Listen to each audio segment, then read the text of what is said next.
বছরের বাচ্চা মেয়েটির চেক আপ করার পর যখন ডাক্তার সাহেব আরিফ সাহেবকে বললেন, ও মাই গড, আপনার মেয়ে তো প্রেগনেন্ট। কথাটা শুনে আরিফ সাহেব রীতিমতো হতভম্ব হয়ে গেলেন। এটা কি করে হলো? একটা বাচ্চা মেয়ের সাথে এই কাজ কে করবে? তার বাড়িতে তিনি ছাড়া আর কোনো পুরুষ নেই। ডাক্তার সাহেব নিজেও বেশ চমকে গিয়েছেন রিপোর্টটা দেখে।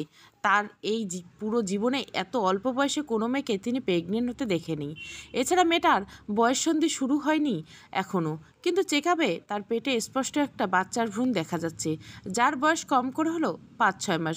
ভ্রূণটি মানব আকৃতির মতো হয়ে গেছে, অথচ বাচ্চা মেয়েটির পেট দেখে কিছুই টের পাওয়া যায় না বাইরে থেকে।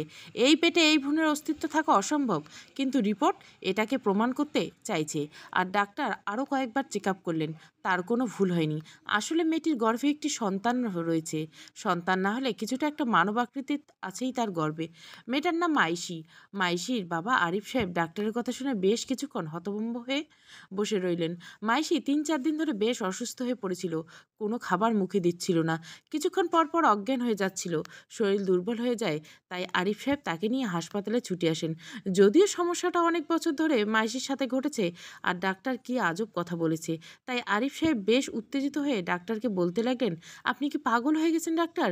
এইটুকু একটা বাচ্চা মেয়ের সম্পর্কে এমন অদ্ভুত কথা বলতে আপনার মুখে বাজলো না?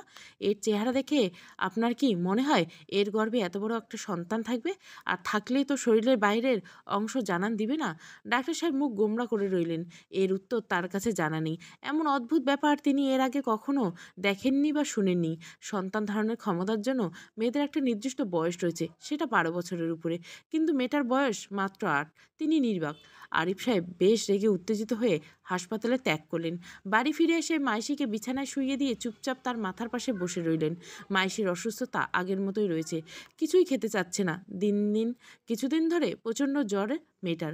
সামান্য জ্বর থেকে রোগটা বড় হয়েছে, কিন্তু তাই বলে একটা সুস্থ মস্তিষ্কের ডাক্তার এমন অদ্ভুত কথা কি করে বলতে পারেন?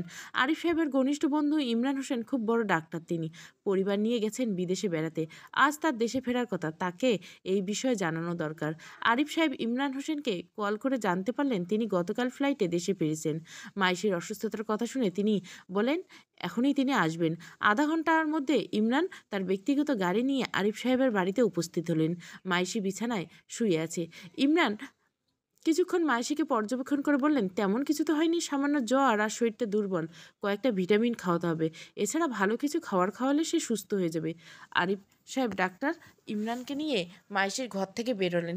ইমরানকে চেক আপ করার পর সেই ডাক্তারের বলা সব কথা খুলে বললেন। ইমরান কথাটা শুনে হতভম্ব হয়ে চোখ বড় বড় করে আরিফ সাহেবের দিকে তাকিয়ে রইলেন। বেশ রেগেই বললেন, কোন ছাগল এমন বলেছে? একটা বাচ্চা মেয়েকে নিয়ে এই কোন ধরনের রসিকতার কোনো মানে হয় না। আরিফ সাহেব ডাক্তারের নাম বলতে ইমরান বেশ অবাক হলেন। এই ডাক্তারকে ইমরান চেনে, সে ইমরানের চেয়েও সিনিয়র এবং শহরে তার বেশ খ্যাতি রয়েছে। তিনি অকারণে এরকম অদ্ভুত একটা কথা কখনো বলবেন না। ইমরান আরিফ সাহেবের বাড়ি থেকে বের হয়ে গাড়ি নিয়ে সোজা চলে গেলেন ডাক্তার ইলিয়াসের চেম্বারে, যেখানে মাইশিকে চেক আপ করা হয়েছিল। তার কাছ থেকে মাইশি সম্পর্কে সব কিছু জানতে চাইলেন ইমরান। ডাক্তার ইলিয়াস তাকে মাইশির সমস্ত রিপোর্ট দেখালেন। ইমরান রিপোর্টটা দেখে পুরোপুরি স্তম্ভিত হয়ে গেলেন। রিপোর্টে মাইশির গর্ভে স্পষ্ট একটা ভ্রূণের অস্তিত্ব দেখা যাচ্ছে। সাধারণত মাতৃগর্ভে ভ্রূণের বয়স 24 থেকে 26 সপ্তাহ হলে ভ্রূণ এমন আকৃতি হয়। ইমরান বিস্ময় ভরা কণ্ঠে ইলিয়াসকে বলেন, ও মাই গড, একটা 8 বছরের বাচ্চা মেয়ের গর্ভে এত বড় একটা ভ্রূণের অস্তিত্ব কি করে থাকতে পারে? এছাড়া মেয়েটিকে আমি মাত্র পরীক্ষা করে এলাম, তার শরীর দেখতে একেবারে স্বাভাবিক। আমি কিছুই বুঝতে পারছি না। এরকম বিরল কেস আমি এর আগে কখনো দেখিনি। এটা কি টিউমার হতে পারে? এত বড় একটা টিউমার হলে শরীরের বাইরে তার জানান দিত অবশ্যই। মেয়েটিকে বাইরে থেকে দেখতে তো স্বাভাবিক লাগে, তার কোনো বড় ধরনের রোগ থাকলে বোঝার উপায় নেই, কিন্তু আপনি হঠাৎ এত কিছু বাদ দিয়ে মেয়েটার পেট চেক আপ করতে গেলেন কেন? আমি বোঝাতে যাচ্ছি আপনার কেন মনে হলো মেয়েটার পেটেই কোনো রোগ থাকতে পারে? আসলে আমি মেয়েটা স্বাভাবিকভাবে চেক আপ করছিলাম। মেয়েটা প্রচণ্ড জ্বরের একটা ঘোরের মধ্যে ছিল। হঠাৎ সে ঘোরের মধ্যে বলতে শুরু করলো তার পেটের ভিতর নাকি অনেক দিন ধরে কিছু একটা প্রচণ্ড আঘাত করে তাকে খুঁচায়।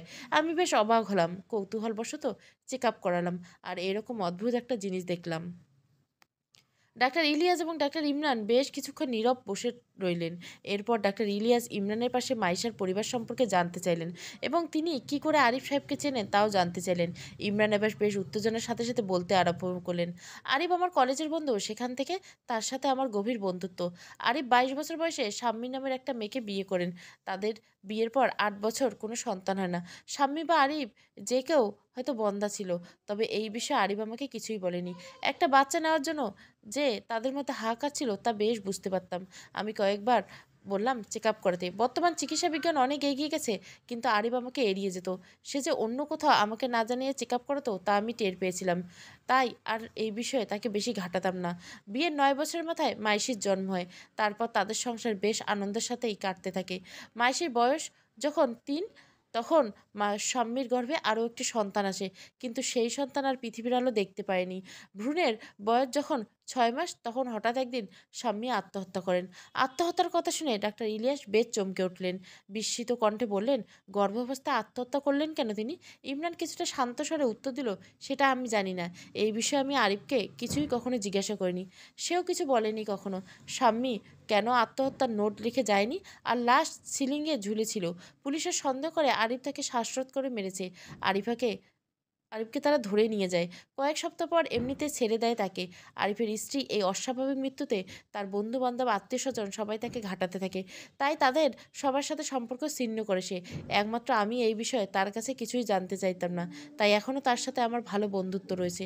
ডাক্তার ইলিয়াস বেশ মনোযোগ দিয়ে ইমরানের কথা শুনলেন। ইমরান সেই রিপোর্টগুলি নিয়ে ইলিয়াসকে বিদায় জানিয়ে তার চেম্বার ত্যাগ করলেন। এদিকে যে কোনো সহায়তা লাগলে ডাক্তার ইলিয়াসকে তাকে সহায়তা করবেন, এই বিষয়ে ইমরানকে তিনি আশ্বস্ত করলেন।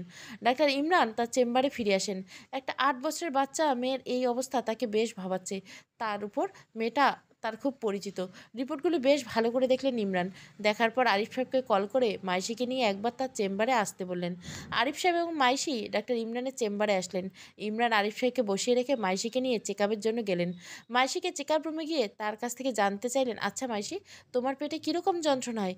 মাইশি শান্ত স্বরে উত্তর দিল, মাঝে মাঝে খুব যন্ত্রণা হয়। মনে হয় কেউ পেটের ভেতর থেকে খামচাচ্ছে, আবার মনে হয় পেটের ভেতর কিছু একটা নড়ছে। ডাক্তার ইমরান মেয়েটার চেক আপ করলেন। চেক আপ করার পর রিপোর্ট দেখে আবার একবার বিষম খেলেন। ডাক্তার ইলিয়াসের রিপোর্ট ভুল না। ইমরানের রিপোর্টেও স্পষ্ট ৬ মাসের বয়সে একটা ভ্রূণের অস্তিত্ব দেখা যাচ্ছে। কিন্তু এটা তো অসম্ভব, এইটুকু একটা বাচ্চা মেয়ে। ইমরানের মাথায় কিছুই আসছে না। তিনি মাইশিকে রুমে বসিয়ে আরিফ সাহেবের কাছে যান আর সব কিছু গুছিয়ে বলেন তিনি কিছুতেই বুঝতে পারছেন না দুটো জায়গায় একই ভুল কিছু হতে পারে না। নিশ্চয় মাইশির পেটে কোনো গণ্ডগোল রয়েছে। এখন অপারেশন ছাড়া আর কোনো গতি নেই। আগামীকাল তিনি ডাক্তার ইলিয়াসকে সাথে নিয়ে অপারেশন করতে চান। আরিফ সাহেব বেশ চিন্তায় পড়ে গেলেন। ডাক্তার ইমরান তাকে আশ্বস্ত করলেন, তার কোনো ভয় নেই, মাইশির কিছু হবে না। আরিফ সাহেব মাইশিকে নিয়ে বাড়িতে ফিরে আসেন। মাইশি বিছানায় ঘুমাচ্ছে। তার ঘুমন্ত চেহারা দেখে মনে হচ্ছে এই পৃথিবীতে তার চেয়ে সুখী মানুষ আর কেউ নেই। আরিফ সাহেব মুগ্ধ দৃষ্টিতে মাইশির মুখের দিকে তাকিয়ে আছেন। মেয়েটার মুখের দিক হয়েছে মায়ের মতো। হঠাৎ স্বামীর কথা মনে হতে তার চোখ ঝাপসা হয়ে গেল। এটা কান্নার পূর্ব লক্ষণ। তার অশ্রু জলে যেন স্বামীকে নিয়ে তার সমস্ত স্মৃতিগুলোকে একত্রিত করেছিল। তাদের সংসার কত কষ্টের পর মাইশি এলো তাদের জীবনে, কতই না আনন্দে কাটছিল তাদের দিনগুলো।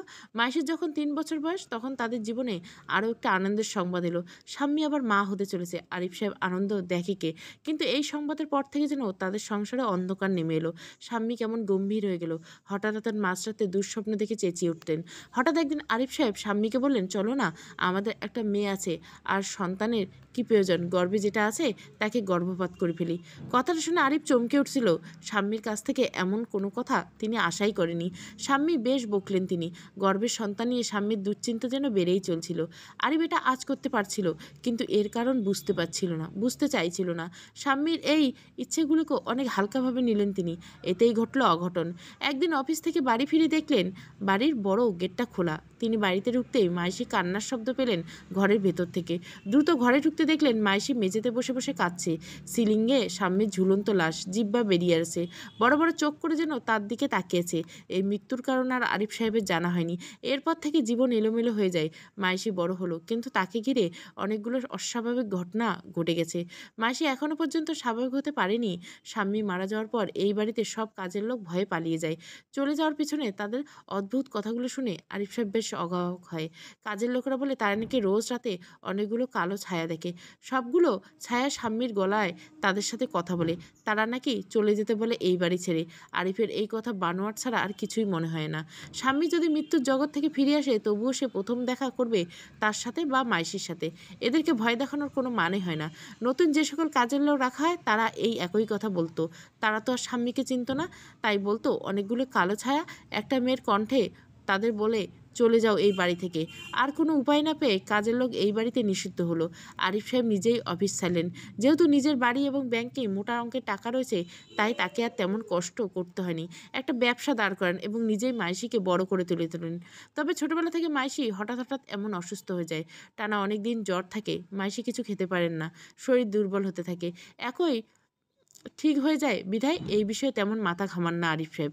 তবে এই প্রথমে এর জন্য ডাক্তারের চেম্বারে মাইশিকে নিয়ে গেলেন। তার বন্ধু ডাক্তার সহ আরেক ডাক্তার কি অদ্ভুত তথ্য দিলেন তাকে, কাল নাকি মাইশির অপারেশন হবে। আরিফ সাহেব বেশ চিন্তায় রয়েছেন। মাইশিকে এই বিষয়ে কিছুই জানানো হয়নি। একটা বাচ্চা মেয়ে, বুঝবেই বা আর কি। পরদিন বিকালে হাসপাতালে একটা বড় নেওয়া হলো মাইশিকে। এই হাসপাতালে ডাক্তার ইমরান, ডাক্তার ইলিয়াস উভয়ে অপারেশনের কাজ করে থাকেন। মাইশিকে অপারেশন রুমে নিয়ে যাওয়া হচ্ছে, তার কোনো প্রতিক্রিয়া নেই। আরিফ সাহেব চিন্তিত মুখ নিয়ে ওটির বাইরে দাঁড়িয়ে আছে। ঘণ্টাখানেক পর ডাক্তার ইমরান, ডাক্তার ইলিয়াস গম্ভীর মুখ করে ওটি থেকে বের হলেন। আরিফ সাহেব দ্রুত তাদের কাছে গেলেন। ইমরান বললেন, চিন্তা করো না বন্ধু, মাইশির কিছু হয়নি। আমরা পরীক্ষা করে কিছুই খুঁজে পেলাম না, তবে এর শেষ দেখে ছাড়বো আমরা। তোমার মেয়ের কিছু হবে না, সে অবচেতন হয়ে আছে। কিছুক্ষণের মধ্যে তার জ্ঞান ফিরবে। এখন তাকে বের করা হবে, কালকেই তুমি নিয়ে যেতে পারবে তাকে। ইমরান এবং ইলিয়াস দুজনের মুখে মাস্ক পরা, তাদের চোখ ভয়ঙ্কর রকমের লাল। এই চোখ আর ইমরানের অদ্ভুত চাপা কণ্ঠের কথা শুনে বেশ চমকে যান আরিফ সাহেব। তারা যেন একটা ঘরের মধ্যে রয়েছে, আর অপারেশনের পরের দিন পেশেন্টকে বাড়ি নিয়ে যেতে পারবে, এটা শুনে তিনি বেশ অবাক হন।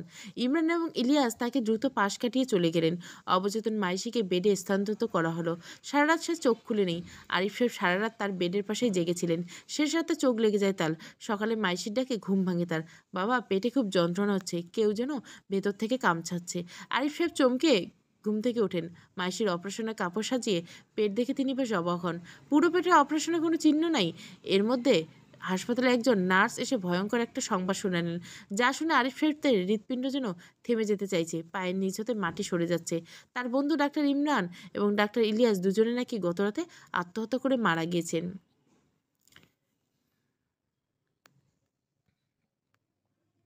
সব ঘটনাগুলো যেন আরিফ সাহেবের মাথার উপর দিয়ে যাচ্ছে। হচ্ছেটা কি এসব? মাইশির অপারেশনটা কেন করা হলো না? ডাক্তার ইমরান ও ডাক্তার ইলিয়াস শুধু শুধু অপারেশনের নাটকই বা কেন করবে? আরিফ সাহেবের মাথায় কিছু ঢুকছেন না। তিনি রুমে নার্সের কাছে জানতে চাইলেন, মাইশিকে গতকাল ওটিতে নেওয়া হলেও অপারেশন কেন করাননি তারা? নার্স কথাটা শুনে বেশ অবাক হন। আরিফ সাহেব কথা মানতেই চান না। তিনি বললেন, অপারেশন তো হয়েছে। অপারেশনের প্রমাণস্বরূপ মাইশির পেটে সেলাইয়ের দাগ যেই দেখাতে যাবেন, তখনই নার্স আর বেশি বিস্মিত হলেন। মাইশির পেটে অপারেশনের কোনো চিহ্ন নেই। নার্স বিস্মিত করে বলেন। আরিফ সাহেব বললেন, হায় খোদা, এটা কি করে হলো? গত রাতে অপারেশনের সময় আমি নিজে থিয়েটারে ছিলাম, নিজের চোখে মেয়েকে অপারেশন করতে দেখেছি। অপারেশনের মাঝপথে কিসের জন্য যেন আমি সহ বাকি দুইজন নার্সকে ওটি থেকে বের করে দিলেন স্যারেরা। অপারেশনের শেষে আবার এসে মেয়েটিকে নিয়ে যে বেডে শুইয়ে দিতে। মেয়েটির পেট কাটতে আমি নিজেই দেখেছি, কিন্তু মেয়েটির অপারেশনের কোনো চিহ্ন নেই কেন? নার্সের কথাতে আরিফ সাহেব বেশ বিরক্ত হলেন। এদের কারো কথার সাথে কাজের মিল পাওয়া যাচ্ছে না। অবশ্য আরিফ সাহেব ও মাইশির বর্তমান অবস্থা থেকে কিছুটা স্বস্তি পেলেন। মেয়েটা যদি বলছে তার পেটে এখনও যন্ত্রণা হয়, কিন্তু মেয়েটাকে দেখে পুরোপুরি সুস্থ লাগছে। এক রাতের মধ্যে চেহারা মাঝের সব ক্লান্তি মুছে গেছে। আরিফ সাহেব হাসপাতালে বিল মিটিয়ে মাইশিকে বাড়িতে নিয়ে গেলেন। মাইশি সম্পূর্ণ স্বাভাবিক এবং গায়ের জ্বর নেই, শরীর দুর্বলতা নেই। অপারেশন যদি কোনো চিহ্ন নেই, তবুও এই অদৃশ্য অপারেশন যেন মাইশিকে আবার সুস্থ করে দিয়েছে। যদিও এইরকম সুস্থ মাইশি এর আগে অনেকবার হয়েছে। আরিফ সাহেব এখন আর মাইশিকে নিয়ে ভাবছেন না, ভাবছেন ডাক্তার ইমরান এবং ইলিয়াসকে নিয়ে। এরা হঠাৎ একসাথে আত্মহত্যা করলো কেন? ওটি থেকে বের হওয়ার পর তো তাদের ব্যবহার বেশ অস্বাভাবিক লাগছিল। সেই লাল চোখ, গম্ভীর কণ্ঠ, তাদের আত্মহত্যার পেছনে মাইশির অপারেশনে কোনো যোগসূত্র আছে? মাইশি যেহেতু এখন মোটামুটি সুস্থ, তাই তাকে বাড়িতে রেখে আরিফ সাহেব তার বন্ধু ডাক্তার ইমরানের বাড়ির উদ্দেশ্যে রওনা দেয়। সেখানে গিয়ে জানতে পারেন ইমরানের লাশকে পোস্টমর্টমের জন্য হাসপাতালে নিয়ে যাওয়া হয়েছে। ইমরানের পরিবার সাথে তিনি দেখা করেন। যতটুকু জানতে পারেন তা হলো, গতরাতে হাসপাতাল থেকে বাড়ি ফিরে তিনি পরিবারের কারো সাথে কোনো কথা বললেন না। সোজা তার বেডরুমে ঢুকে ভেতর থেকে দরজা আটকে দেন। ইমরান প্রায় যখন কোনো অপারেশনে ব্যর্থ হতো, তখন এভাবে ঘণ্টাখানেক চুপচাপ দরজা বন্ধ করে ঘরে বসে থাকতো। তাই তার স্ত্রী এবং ছেলেমেয়েরা তাকে আর বিরক্ত করতো না। কিন্তু কয়েক ঘন্টা কেটে যাওয়ার পরেও যখন ইমরানের কোনো সাড়া শব্দ পাওয়া যায় না, তখন তারা বেশ দুশ্চিন্তায় পড়েন। সমানে দরজা ধাক্কাতে থাকেন, ইমরানকে ডাকতে থাকেন, কিন্তু ইমরান কোনো উত্তর পান না তারা। হঠাৎ লক্ষ্য করলেন ঘরের জানলা খোলা, জানলা দিয়ে তাকাতেই সে অপ্রত্যাশিত দৃশ্য দেখলেন। সিলিং ফ্যানে ইমরানের ঝুলন্ত লাশ। আরিফ সাহেব ঠিকানা জোগাড় করে ডাক্তার ইলিয়াসের বাড়িতে যান। ঠিক ইমরানের মতোই করে তিনি আত্মহত্যা করেছেন। এই দুজনে আত্মহত্যার পেছনে কারণ জানতে পুলিশ তদন্ত করেছেন। তাদের প্রাথমিক ধারণা এই দুজনকে বড় কোনো বিষয় নিয়ে হয়তো ব্ল্যাকমেল করা হচ্ছিল, তাই তারা চাপ সহ্য না করতে পারে আত্মহত্যা করেছেন। তবে এটা স্রেফ একটা ধারণা, তারা কোনো সুইসাইড নোট রেখে যাননি। আরিফ সাহেবের মনে একটা পাপবোধ কাজ করছেন। তার মনে হচ্ছে মাইশির কারণে তারা মারা গেছেন, আর ভাবলেন মাইশি বা তিনি এর সাথে কোনোভাবেই জড়িত নয়। তারা হয়তো অন্য কোনো কারণে আত্মহত্যা করেছেন, এর সাথে তাদের কোনো সম্পর্ক নেই। মাইশির পেটে যে ভ্রূণ রয়েছে এটা হয়তো তাদের ভুল ধারণা, ওটিতে গিয়ে তারা এটা বুঝতে পারে।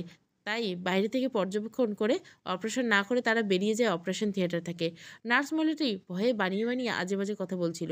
আরিফ সাহেব নিজেকে কিছুটা শান্ত করে বাড়িতে ফিরলেন। মাইশিকে স্বাভাবিক এবং সুস্থ দেখে তার মনটা এমনিতেই ভালো হয়ে গেল। দুপুরে রোজকারের মতো তিনিই রান্না করেন। দুপুরের খাবার শেষ করে মাইশিকে নিয়ে গল্প করেন। বিকেলে বাড়ির উঠোনে ক্রিকেট খেলেন। দেখতে দেখতে সন্ধ্যা হয়ে যায়। আরিফ সাহেবের ডাক্তার ইমরান এবং ইলিয়াসের কথা ভুলেই যান। ইমরান যে তার বন্ধু ছিল, তার এই অস্বাভাবিক মৃত্যু কোনো এক অজানা কারণে তাকে ভাবায় না। আর রাত 8টা বাজতে আরিফ সাহেব মাইশিকে বললেন, আজ বাড়িতে রান্না হবে না, আমরা বাইরে থেকে খাবার এনে খাবো, তুমি কি খেতে চাও? মাইশি বেশ উত্তেজিত হয়ে বলল, আমি পিৎজা খাবো। আরিফ সাহেব মোবাইলে পিৎজা অর্ডার করলেন। আধ ঘন্টার মধ্যে পিৎজা আসার কথা, 40 মিনিট পার হয়ে গেল। হঠাৎ ঘরের মেইন দরজা জোরে জোরে ধাক্কানোর আওয়াজ পেল। নিশ্চয় পিৎজা বয়, কিন্তু কলিং বেল না বাজিয়ে দরজা ধাক্কাচ্ছে কেন? মাইশি বেশ ভয় পেয়ে দরজার এত জোরে ধাক্কানোর শব্দ পেয়ে তাকে বিছানায় বসিয়ে রেখে আরিফ সাহেব ধীরে ধীরে দরজার দিকে এগিয়ে গেলেন। দরজা খুলে দেখলেন পিৎজা হাতে টি শার্ট পরা একটা মেয়ে দাঁড়িয়ে আছে। মেয়েটার পুরো শরীর ঘামে চিপচিপে হয়ে রয়েছে। তার চোখে মুখে স্পষ্ট ভয় আর বিস্ময়ের ছাপ। মেয়েটা কি দেখে এত ভয় পেল? আরিফ সাহেবের দিকে চেয়ে মেয়েটা শুধু শান্ত স্বরে একবার বলল, আপনার পিৎজা। আরিফ সাহেব পিৎজাটা হাতে নিতেই মরা মানুষের মতো দরজার সামনে লুটিয়ে পড়ল মেয়েটা। আরিফ সাহেব বেশ চমকে উঠলেন। পানির জন্য মাইশিকে ডাকতে লাগলেন। মাইশির কোনো সাড়া পেল না। আরিফ সাহেব নিজের পিৎজা টেবিলে রেখে খাবার ঘর থেকে এক গ্লাস পানি নিয়ে আসলেন। পুরো গ্লাস পানিটা ঢেলে দিলেন মেয়েটার মুখে। মেয়েটা আতঙ্কে ধরপড় করে উঠলেন। ভয়ে এখনও তার পুরো শরীর থরথর করে কাঁপছে। মেয়েটা বিস্ময় ভরা কণ্ঠে আরিফ সাহেবকে প্রশ্ন করলেন, আপনি কে? আমি কোথায়? আমার কি হয়েছিল? মেয়েটার এই কথা শুনে আরিফ সাহেব মেজাজ বেশ খারাপ হলো। তিনি তীক্ষ্ণ দৃষ্টিতে মেয়েটার দিকে তাকিয়ে রইলেন। মেয়েটা এবার কোনো মতেই দাঁড়িয়ে বলতে লাগলেন, আপনাদের এই বাড়ি থেকে ভূত আছে? আমি ভূতে বেশ ভয় পেয়ে গিয়েছিলাম। আরিফ সাহেব শুকনো গলায় বললেন, বিল কত হয়েছে? টাকা নিয়ে বিদায় হয়। মেয়েটা বললেন, বিশ্বাস করেন, আমি যখন এই বাড়িতে ঢুকতে গেছিলাম হঠাৎ দেখলাম দুটো কালো ছায়া আপনাদের উঠোনের পাশে কাঁঠাল গাছটার পেছন থেকে আমার দিকে এগিয়ে আসছে। দুজনের গায়ে সাদা ডাক্তারি অ্যাপ্রন। কালো ছায়া গায়ে অ্যাপ্রন দেখে আমি বেশ ভয় পেয়ে যাই। তারা ধীরে ধীরে আমার দিকে এগিয়ে এসে আমার হাত পা যেন অবশ হতে থাকে, আর আমি ঘামতে থাকি। তারা পুরুষালী কণ্ঠে আমাকে বাড়ির ভিতরে যেতে নিষেধ করলো। বলতে বলতে দরজার সামনে থেকে বাড়ির ভিতরে ঢুকে গেল। এরপর বললো, বিশ্বাস করুন, আমার তখন দৌড়ে পালিয়ে যেতে ইচ্ছে করলো, কিন্তু গত কয়েকদিন আমি অনেকগুলো পিৎজা ডেলিভারি মিস করছি নানান ভেজালে পড়ে। বস বলেছে আরেকটা মিস করলে চাকরিটা শেষ। চাকরির জন্য আমার ভীষণ প্রয়োজন, তাই ওই ছায়াগুলো ভেদ করে পিৎজা নিয়ে এখানে এলাম। ছায়াগুলো এখনও মনে হয় বাইরেই আছে। মেয়েটার আজগুবি কথা শুনে আরিফ সাহেবের মেজাজ কমে খারাপ হচ্ছিল, কিন্তু অ্যাপ্রন পরা ডাক্তারের কথা শুনে ভেতরে ভেতরে বেশ চমকালেন। গম্ভীরভাবে পিৎজার টাকাটা মেয়েটির হাতে দিয়ে বললেন, তুমি এখন যেতে পারো। এইসব গল্প শোনার ইচ্ছে আমার নেই। মেয়েটা আমতা আমতা করে বলল, চলেই যাব? আমার একা যেতে ভয় করছে, আপনি আমাকে একটু বাড়ির বাইরে পর্যন্ত পৌঁছে দেন। আরিফ সাহেব আর কথা না বাড়িয়ে মেয়েটাকে বাড়ির বাইরে তার স্কুটি পর্যন্ত পৌঁছে দিলেন। মেয়েটা দ্রুত চলে গেলেন। আরিফ সাহেব উঠোনে কাঁঠাল গাছটা ভালোভাবে দেখলেন। কিছুই নেই এখানে। মেয়েটার কথা শুনে মনে হয়নি যে মেয়েটা কোনো বানোয়াট কথা বলছে। এই বাড়িতে কোনো একটা রহস্যতার আছে, নাহলে সবাই ছায়া দেখবে কেন? মেয়ের ছায়া সাথে আবার যুক্ত হয়েছে এপ্রন পরা পুরুষের ছায়া। এই ছায়াগুলো যদি অস্তিত্ব থাকে, তাহলে তার সাথে দেখা করছে না কেন? আরিফ সাহেব ধীরে ধীরে অলৌকিকতার উপর যেন বিশ্বাস জন্মাতে শুরু করলো। আরিফ সাহেব স্বাভাবিকভাবে মাইশির ঘরে গিয়ে মানসিকভাবে একটা বড়সড় ধাক্কা খেলেন। মাইশি মেঝেতে পড়ে রয়েছে। আরিফ দ্রুত তাকে বিছানায় উঠালেন। গায়ে হাত দিতে রীতিমতো চমকে গেলেন। জ্বরে গা পুড়ে যাচ্ছে, পুরো শরীর ভরা ক্লান্তি আর দুর্বলতার ছাপ। এই তো কিছুক্ষণ আগেও মেয়েটা সুস্থ স্বাভাবিক ছিল, হঠাৎ কেন এমন হলো? সারা রাত মাইশির কপালে জলপট্টি দিয়ে রাখা হলো। রাতে কয়েকবার স্পঞ্জ করা হলো পুরো শরীর। বেশ কয়েকবার মাথা ধুইয়ে দিলেন। জ্বর তেমন কমলো না। মাইশি হঠাৎ হঠাৎ চোখ খুললেও কথা বলতে পারল না। পরদিন সকাল থেকে দুপুর পর্যন্ত জ্বর কিছুটা কমলো। দুপুর থেকে মাইশির শুরু হলো প্রচণ্ড পেট ব্যথা। তার পেটের ভেতর কিছু নাকি একটা তাকে খাওয়াচ্ছে। মাইশিকে নিয়ে যাওয়া হলো পাশের একটি ক্লিনিকে। সেখানে বসে ডাক্তার নাসিমা আক্তার। মেয়েটি পেটে ব্যথা দেখে ডাক্তার নাসিমা আক্তার সিটি স্ক্যান এবং আলট্রাসোনোগ্রাফি করালেন।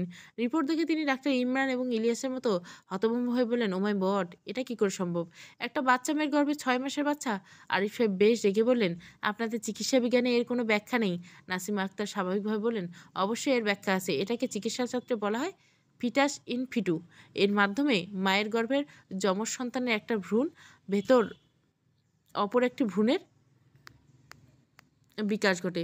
পরবর্তীতে সেই প্রথম জন্মানো বাচ্চাটি দ্বিতীয় ভ্রূণটি পাওয়া যায়। তবে এইটির খুব বিরল।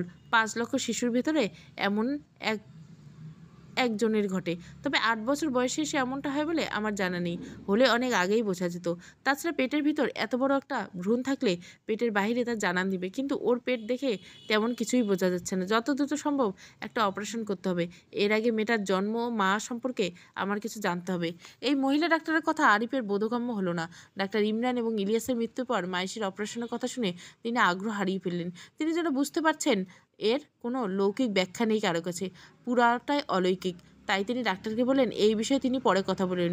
ফিস মিটিয়ে মাইশিকে নিয়ে আবার বাড়িতে ফিরে এলেন। 2 দিন পর মাইশি বিছানায় শুয়ে আছে। তার জ্বর প্রায় কমে এসেছে। শরীর আবার আগের মতো স্বাভাবিক হয়ে গেছে। কিন্তু আরিফ সাহেব আর চিন্তামুক্ত হতে পারছেন না। তিনি জানেন মেয়েটা কিছুদিন পর ঠিক একইভাবে আবার অসুস্থ হয়ে পড়বেন। পৃথিবীতে কোনো ডাক্তারের সাধ্য নেই এ থেকে তাকে মুক্তি পাওয়ার। এই রহস্যের শেষ কোথায়? মেয়েটা কি আর কোনোদিন সুস্থ আর স্বাভাবিক হতে পারবে না? এই ভয়ঙ্কর অসুখ কি তাকে ছাড়বে না? তাই যদি স্বামী বেঁচে থাকতো তার জায়গায়, তাহলে সে এই পরিস্থিতিতে কী করতো? আচ্ছা, স্বামী কেন আত্মহত্যা করলো? সেও কি মাইশির বিপদ আজ করতে পেরেছিল? তাই সে মাইশিকে সাহায্য করতে চাইছিল, আর কোনো অজানা অলৌকিক শক্তি তাকে আত্মহত্যা করতে বাধ্য করে? হায় খোদা, এত প্রশ্নের মাথার ভিতর উত্তর দেওয়ার কেউ নেই। খোদা যেন তার আফসোসের আর্তনাদ শুনতে পেলেন। একটা প্রশ্নের ঝড় ধীরে ধীরে খুলতে লাগলো তার মাথায়। মাইশির অসুস্থতা শুরু হয় তার মায়ের মৃত্যুর পর থেকে। এরপর থেকে কিছুদিন পর পর রহস্যজনকভাবে তার অসুস্থ হওয়ার পেছনে কারণ যেন তিনি এখন স্পষ্ট বুঝতে পারছেন। এ সময় যেন একটা সহজ সমীকরণের মতো তার সামনে উপস্থিত হলো। তিনি জিনিসটা এতদিন তার মাথায় আসেনি। স্বামী মারা যাওয়ার বেশ কিছুদিন পর থেকে তার বাড়ির কাজের লোকেরা সেই কালো ছায়া দেখে ভয় পেয়ে একে একে এই বাড়ি ছেড়ে চলে যেতে থাকে। তখন মাইশি সম্পূর্ণ সুস্থ ছিল। কাজের লোকেরা চলে যাওয়ার বেশ কয়েক মাস পর কেটে যায়। এই বাড়িতে শুধু তিনি আর মাইশি থাকেন। তখনও মাইশি সুস্থ ছিলেন। স্বামী মারা যাওয়ার বছরখানেক পর আরিফ সাহেব একটা কাজের মহিলাকে এই বাড়িতে রাখেন। তখনই প্রথমবারের মতো মাইশি এরকম অসুস্থ হয়ে যায়। আর সেই কাজের মহিলাটা আরিফ সাহেবকে জানান একটা কালো ছায়া নাকি তাকে এই বাড়ি থেকে চলে যেতে বলছেন। মহিলাটা ভয়ে চলে যান। তার কয়েকদিন পরেই মাইশি অসুস্থ হয়ে যায়। এর কয়েক মাস পরে মাইশিকে পড়ানোর জন্য একজন শিক্ষিকার কাছে রাখেন তিনি। শিক্ষিকা এই বাড়িতে আসার পরের দিনে মাইশি আবার অসুস্থ হয়ে পড়েন। মাইশি অসুস্থ থাকায় শিক্ষিকা আর তার পরের কয়েকদিন আর তাকে পড়াতে আসেনি। এরপর মাইশি আবার সুস্থ হলেও সেই শিক্ষিকা তাকে আর পড়াতে রাজি হয়নি। কেন রাজি হয়নি সেটা আরিফ সাহেব জানেন না। স্বামী মারা যাওয়ার পর আরিফ তার সমস্ত আত্মীয়-স্বজনের সাথে সম্পর্ক ছিন্ন করেন। তাই তারা কেউ এই বাড়িতে পথ মারায় না। এজন্য অন্য কোনো নারীর সাথে তার কোনো জানাশোনা নেই যে তারা এই বাড়িতে আসবে। তবে হঠাৎ হঠাৎ কোনো নারী এই বাড়িতে উপস্থিত হলে মাইশি এর এই অস্বাভাবিক অসুস্থতা দেখা যায়। আরিফ সাহেব এবার বেশ উত্তেজিত অনুভব করছেন। সমস্যাটা যেন তিনি বুঝতে পারছেন। এতদিন কেন এই কথাগুলো তার মাথায় এলো না? কোনো বার এই নারী এই বাড়িতে পা রাখার সাথে সাথে মাইশি অসুস্থ হয়ে পড়তো। কোনো দিন নারী বাড়ি থেকে বের হয়ে যাওয়ার পর। কিন্তু কোনো মেয়েলোক এই বাড়িতে পা রেখেছেন আর মাইশি অসুস্থ হয়নি, এমনটা কখনো ঘটেনি। এখন যেন তার কাছে সব পরিষ্কার হচ্ছে। এই তো কিছুদিন আগে সন্ধ্যায় এক অচেনা মহিলা এই বাড়িতে এলো। মহিলাটা মূলত এসেছিল আরিফের পাশের বাড়িতে। তাদের ঘর নাকি তালা দেওয়া। তাই আরিফ সাহেবের কাছে জানতে এসেছিল তারা কোথায়।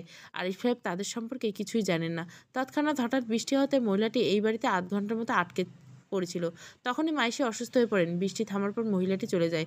নারীর এই বাড়িতে আসার সাথে যে মাইশির অসুস্থতার সম্পর্ক থাকতে পারে এটা তিনি কল্পনা করতে পারেননি কখনো।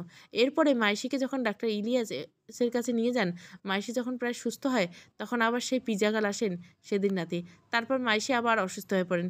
কোনো নারী যদি এই বাড়িতে প্রবেশ করে তাহলে সেই নারীর কোনো ক্ষতি হচ্ছে না, অসুস্থ হচ্ছে শুধু মাইশি।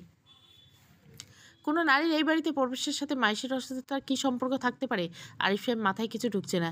এর চেয়ে মুক্তির উপায় কী? আর মাইশির পেটে সেই বাচ্চার রহস্য কী? এর কোনো উত্তর তার জানা নেই, জানার উপায়ও তার জানা নেই। মাইশি ঘুম থেকে উঠে বিছানা থেকে নিচে নেমে আরিফ সাহেবের কাছে এলেন। এখন তাকে একেবারে সুস্থ এবং স্বাভাবিক একটা মেয়ে মনে হচ্ছে। কত সুন্দর একটা মেয়ে! কে বলবে এই মেয়ে গত দুদিন ধরে ভয়ঙ্কর অসুস্থ ছিল? হঠাৎ করে আরিফ সাহেবের চোখের সামনে থরথর করে কাঁপতে কাঁপতে মেঝেতে লুটিয়ে পড়ল মাইশি। আরিফ সাহেব আঁতকে উঠে তাকে ধরলেন। জ্বরে তার গা পুড়ে যাচ্ছে। এই তো মেয়েটা সুস্থ ছিল। হঠাৎ ঘরের কলিং বেল বেজে উঠল। আবার কোনো নারী প্রবেশ এই বাড়িতে? কবে শেষ হবে এই রহস্য? কেনই বা কোনো নারী এই বাড়িতে প্রবেশ করলে শাস্তি পাবে মাইশি? আয়েশিকে বিছানায় শুইয়ে আরিফ সাহেব গিয়ে দরজা খুলেন। দরজা খুলে বেশ অবাক হলেন। ডাক্তার নাসিমা আক্তার দাঁড়িয়ে আছেন। তিনি এই সময় এই বাড়িতে কেন এসেছেন আরিফ সাহেব বুঝতে পারলেন না। তাকে ড্রয়িং রুমে বসতে দিলেন। আরিফ সাহেব ভাবলেন অপারেশনের বিষয়ে হয়তো কোনো কথা বলতে এসেছেন, কিন্তু তিনি চান না তার মেয়ের কোনো অপারেশন হোক। আরিফ সাহেব ডাক্তার নাসিমাকে বললেন, আপনি কি অপারেশনের বিষয়ে আমার সাথে কোনো কথা বলতে এসেছেন? তাহলে চলে যেতে পারেন। আমি মেয়ের অপারেশন আমি করাবো না। অপারেশন করিয়ে কোনো লাভ নেই মিস্টার আরিফ। আপনার মেয়ে ফিটাস ইন ফাটু বা এই ধরনের কোনো রোগ নেই। তার অন্য সমস্যা অন্য জায়গায়। আরিফ সাহেব এতক্ষণ মহিলাটির কথায় বিরক্ত হলে এই কথাটা শুনে উৎকণ্ঠ হয়ে বলেন, তাহলে সমস্যাটা কোথায়? আপনার মেয়ের গর্ভে একটা ভ্রূণ আছে, এটা বাস্তব, কিন্তু সেই ভ্রূণের অস্তিত্ব তার পেটের ভিতরে জানান দিচ্ছে না।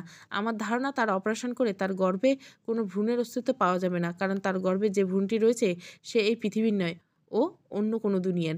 একজন ডাক্তারের মুখে এই ধরনের কথা শুনে আরিফ সাহেব বেশ চমকে উঠলেন। তিনি ডাক্তার হয়ে বৈজ্ঞানিক ব্যাখ্যা না দিচ্ছেন অলৌকিক ব্যাখ্যা? আরিফ সাহেব কোনো কথা না বলতে পারলেন। নাসিমা আক্তার বললেন, দেখুন, আলট্রাসোনোগ্রাফির মধ্যে পাওয়া আপনার মেয়ের গর্ভে সেই ভ্রূণের রিপোর্ট আমি এই কয়দিন ভালো মতো পরীক্ষা করছি। ভ্রূণটি সম্পূর্ণ মানুষের মতো দেখতে হলে এর হাত এবং পায়ের আঙ্গুলের সংখ্যা 4টি করে, যেখানে মানুষের 5টি। এছাড়া তার হাতে একটা ছোট্ট ক্রস চিহ্ন দেখা যায়। এটা কোনো সাধারণ ক্রস না, এই ক্রসটি কেবল শয়তানের প্রতীক। আপনি একজন ডাক্তার হয়ে এই ধরনের ব্যাখ্যা দিচ্ছেন, এটা আমি কল্পনাও করতে পারছি না। আমার মেয়েকে আমি আপনার আগে আরও 2জন বড় বড় ডাক্তারকে দেখেছি, তারা আপনার চেয়ে অনেক জ্ঞানী। তারা এই ধরনের কোনো অদ্ভুত অবাস্তবিক ব্যাখ্যা দেয়নি। আরেকটা যমজ ভ্রূণের ভেতর আরেকটা যমজ ভ্রূণ বেড়ে ওঠে, এটা মাইশির সাথে হতে পারে এমন কিছু তারা বলেনি। আপনি এমন অদ্ভুত অদ্ভুত কথা কি করে বলেন? দেখুন, এটা যে ফিটাজিন ফিটু রোগ না, এই বিষয়ে আমার কোনো সন্দেহ নেই। এই রোগের অনেকগুলি লক্ষণ আপনার মেয়ের সাথে যায় না, তাই হয়তো সেই ডাক্তাররা এই বিষয়ে আপনাকে কিছুই জানান দেয়নি। এছাড়া অধিকাংশ ডাক্তার প্যারানর্মাল ঘটনায় বিশ্বাস করে না। আমি একসময় তাই করতাম, কিন্তু এখন করতে হয়। আমার জীবনে একটা ভয়ঙ্কর ঘটনা ঘটার পর থেকে আমি এটা বিশ্বাস করি। এই শক্তি যে কত ক্ষমতা তা আমি সেদিনই টের পেয়েছিলাম। এই বিষয়গুলি অবিশ্বাস করে হেলায় উড়িয়ে দেওয়ার কারণে আমি আমার স্বামীকে হারাই। ঘটনাটি আজ থেকে 10 বছর আগে। তখন আমি নতুন বিয়ে করছি। একটা শহরের একটা পুরাতন এলাকার একতলা বাড়িতে উঠি ভাড়া আমরা। একদিন মহিলাটির কথা মাঝপথে থামিয়ে দিয়ে বেশ বিরক্ত হয়ে আরিফ সাহেব তাকে বললেন, দেখুন, আপনার ব্যক্তিগত জীবনের কোনো ঘটনা জানতে আমি ইচ্ছুক নই। আমার মেয়েকে সুস্থ স্বাভাবিক করার জন্য কোনো উপায় জানা থাকলে সেটা আমায় বলুন। এর উপায় আমার কাছে নেই, কিন্তু আমি একজনকে চিনি যে আপনাকে সাহায্য করতে পারে। কিন্তু আপনি যেহেতু অলৌকিককে বিশ্বাস করেন না, তাই আপনার উচিত আপনার মেয়েকে অপারেশনে করে এ বিষয়ে একেবারে নিশ্চিত হয়ে নেওয়া। আমার একজন বন্ধু ডাক্তার এবং আরেকজন বন্ধু একবার তার অপারেশন করিয়েছেন। ডাক্তার নাসিমা বেশ অবাক বিস্মিত করে বলল, কই, আমি চেক আপ করার সময় অপারেশনের কোনো আলামত পেলাম না তো। কোন ডাক্তার তার চিকিৎসা করিয়েছিল তাদের ঠিকানাটা দিন। তাদের সাথে এই বিষয়ে কথা বললে রহস্য আরও ভালোভাবে পরিষ্কার হবে। হঠাৎ এক অজানা ভয় আরিফ সাহেবকে মনকে গ্রাস করে ফেলল। আরিফ সাহেব মনে মনে এটা বিশ্বাস করলেন, ডাক্তার ইমরান এবং ডাক্তার ইলিয়াস হঠাৎ মৃত্যুর পেছনে তার মেয়ে সেই রাতে অপারেশনের কোনো সম্পর্ক রয়েছে। তাই তার ভয় হচ্ছে এই ডাক্তার যদি তাদের কথা জানতে পারে, তাহলে সেও বুঝে যাবে মাইশির জন্য তাদের মৃত্যু ঘটেছে। সবার মাঝে এটা জানাজানি হলে মাইশি এবং তিনি বিপদে পড়ে যাবেন। তাই প্রসঙ্গটা ঘুরিয়ে তিনি ডাক্তার নাসিমাকে বলবেন, মাইশির গর্ভে যে ভ্রূণটা রয়েছে সেটা যে শয়তান, তা আপনি এতটা নিশ্চিত হলেন কীভাবে? আমার স্বামী এই শক্তির কবলে পড়ে মারা যায় পর এই গবেষণা নিয়ে আমি ব্যাপক গবেষণা করেছি। এই চিহ্ন আমি চিনি। আপনার মেয়েকে আমি সাহায্য করতে চাই। তার পেটের ভ্রূণের হাতে যে চিহ্ন রয়েছে, এটা আপনি বুঝলেন কী করে? আল্ট্রাসোনোগ্রাফির রিপোর্টে তো এটা স্পষ্ট তার হাতের চিহ্নে বোঝা যাওয়ার কথা না? ডাক্তার নাসিমা আক্তার তার ব্যাগ থেকে আল্ট্রাসোনোগ্রাফির রিপোর্টটা বের করে আরিফ সাহেবের দিকে এগিয়ে দিলেন। আরিফ সাহেব ভ্রূণের রিপোর্টটার ছবিটা দেখলেন। ভ্রূণের এক হাতের উপর স্পষ্ট একটা ক্রস চিহ্ন। ক্রসটাকে দেখেই বোঝা যাচ্ছে এটা ক্রস সাধারণ কোনো ক্রসের মতো না। ভ্রূণের চেয়ে এটা যেন স্পষ্ট ক্রসটাকে বোঝা যাচ্ছে। কেউ রিপোর্টটার ছবির উপরটা এই ক্রাস যেন এঁকে দিয়েছে। আরিফ সাহেব আবার প্রশ্ন করলেন, আপনার কি মনে হয় এই শয়তানের ভ্রূণটা মাইশির পেটে আসলো কি করে? যুগে যুগে অনেক শয়তান এই পৃথিবীতে আসে। তাদের এই পৃথিবীতে আগমনের অনেকগুলো উপায় আছে। অধিকাংশ সময় শয়তানরা উপাসককে তাদের দেহ এবং আত্মাকে শয়তানের কাছে উৎসর্গ করে এবং শয়তানকে আহ্বান করে। পরে শয়তান তাদের দেহে আশ্রয় নেয়। কিন্তু বড় শয়তানরা এই কাজটা করে না। এরা মানুষরূপেই কোনো এক নারীর শরীর থেকে জন্ম নেয়। পৃথিবীতে তারা শিশুরূপে ফিরে আসে। ধীরে ধীরে এরা বড় হয় এবং তাদের শয়তানি শক্তিতে ফিরে পেতে থাকে। এই বড় শয়তানগুলো আত্মা প্রথমে পৃথিবীতে আসে দেহ ছাড়াই, পরে যে কোনো নারীর সাথে সঙ্গম করে তার আর সেই নারীর গর্ভ থেকে সে আবার জন্ম নেয়। আপনি বোঝাতে চাইছেন আমার মেয়ের সাথে কোনো এক শয়তানের আত্মা সঙ্গম করেছে, তাই তার গর্ভে শয়তানের ভ্রূণটি? বিষয়টা অনেকটা এমনই। আপনি একটা পাগল ছাড়া আর কিছুই নয়। শয়তান যদি পৃথিবীতে আসতে হতো তাহলে এত নারী থাকতে একটা বাচ্চা মেয়ের শরীরে আশ্রয় নেবে কেন? মাইশির বয়স যখন 4 তখন থেকে সে এরকম অসুস্থ, আর আপনি কি আজে বাজে কথা বলছেন? আমিও এটাই ভাবছি, শয়তানকে যদি আহ্বান না করা হয় তাহলে সে কখনোই আসে না। আপনার মেয়ে কী করে তাকে আহ্বান করলো? আরিফ সাহেব এবার উঠে দাঁড়িয়ে ডাক্তার নাসিমা আক্তারকে বললেন, দেখুন, আপনি একজন ডাক্তার হয়ে শয়তানি শক্তির অস্তিত্ব নিয়ে আমার সাথে তর্ক করছেন। বিষয়টা বেশ হাস্যকর। আপনি দয়া করে আমার বাড়ি থেকে বেরিয়ে যান। ডাক্তার নাসিমা বাড়ি থেকে বের হয়ে গেলেন। যাওয়ার আগে বললেন, এই শক্তিকে তুচ্ছ করবেন না। যে কোনো সাহায্য লাগলে আমার কাছে আসবেন। আর আপনার বাড়িতে যে অলৌকিক কিছু আছে তা আমি নিশ্চিত। আমি যখন এই বাড়িতে ঢুকছিলাম কয়েকটা কালো ছায়া আমায় ভয় দেখাচ্ছিল। মহিলাটি চলে গেল। আরিফ সাহেব বাড়ির গেট তালা লাগিয়ে রুমে কিছুক্ষণ চিন্তামগ্ন হয়ে বসে রইলেন। মাইশির সাথে আর এই বাড়িতে অলৌকিক কিছু যে একটা আছে এটা তিনি অনুমান করতে পারছেন। তাই বলে এসব হুজুগে আজে বাজে কথা বিশ্বাস করার কোনো মানে হয় না। হায় খোদা, মাইশি না ওই ঘরে অসুস্থ অবস্থায় রয়েছে? আরিফ সাহেব তার কথা ভাবতে ভাবতে তাকে কি করে ভুলে গেলেন। আরিফ সাহেব দ্রুত উঠে মাইশির ঘরে গেলেন। ঘরে গিয়ে তার চোখ কপালে উঠে যাওয়ার জোগাড় হলো। তার হাত পা থরথর করে কাঁপতে আরম্ভ করলো। মাইশি বিছানা থেকে কয়েক ফুট উপরে উঠে শূন্যে ভাসছে। তার পুরো শরীর জামাকাপড় নেই। চোখ ভয়ানক ক্রোধে লাল হয়ে তার দিকে চেয়ে আছে। আরিফ সাহেব যেই মাইশির দিকে এগিয়ে যাবেন, পুরো ঘর থরথর করে কাঁপতে লাগলো। বুক শেলফ থেকে একটা একটা করে বই মেঝেতে পড়তে লাগলো। আরিফ সাহেব অবাক করে দিয়ে কর্কশ একটা পুরুষ কণ্ঠের শব্দ বেরিয়ে এলো মাইশির মুখ থেকে, ও কারও পা ধরে না ওকে এই পৃথিবীতে আহ্বান করতে। তবে কেউ যদি ওকে আহ্বান করে একবার পৃথিবীতে আনতে চায় তাহলে কারো সাধ্য নেই ওকে আশা থেকে ফেরাই। যে হবে পথের কাঁটা সেই হবে বলির পাঠা। আরিফ সাহেব বিস্ময় কাটার আগেই ঘরের একটা ফুলদানি একা একা শূন্যে ভেসে উঠে এসে সজোরে তার মাথায় আঘাত করলো। মুহূর্তে তার চারপাশ অন্ধকার হয়ে গেল। মেঝেতে লুটিয়ে পড়লেন তিনি। যখন চোখ মেললেন দেখলেন পুরো ঘর অন্ধকার। তিনি মেঝেতে পড়ে আছেন। বিছানা থেকে মাইশির গুঙানো আওয়াজ আসছে। তিনি ধীরে ধীরে উঠে দাঁড়ালেন। অন্ধকারে কিছুই দেখতে পারলেন না। দেওয়াল হাতে সুইচ চেপে আলো জ্বালানোর চেষ্টা করলেন। না, সুইচ চালু নেই। তাহলে বিদ্যুৎ নেই। দেওয়াল হাতড়ে ঘর থেকে বারান্দায় চলে গেলেন। বারান্দায় গিয়ে সুইচ চাপাতে আলো জ্বলে উঠল। আরিফ সাহেব বেশ অবাক হলেন। ঘরের লাইট কি সমস্যা হলো? মোবাইল বা টর্চ কোথায় আছে তার মনে পড়ছে না।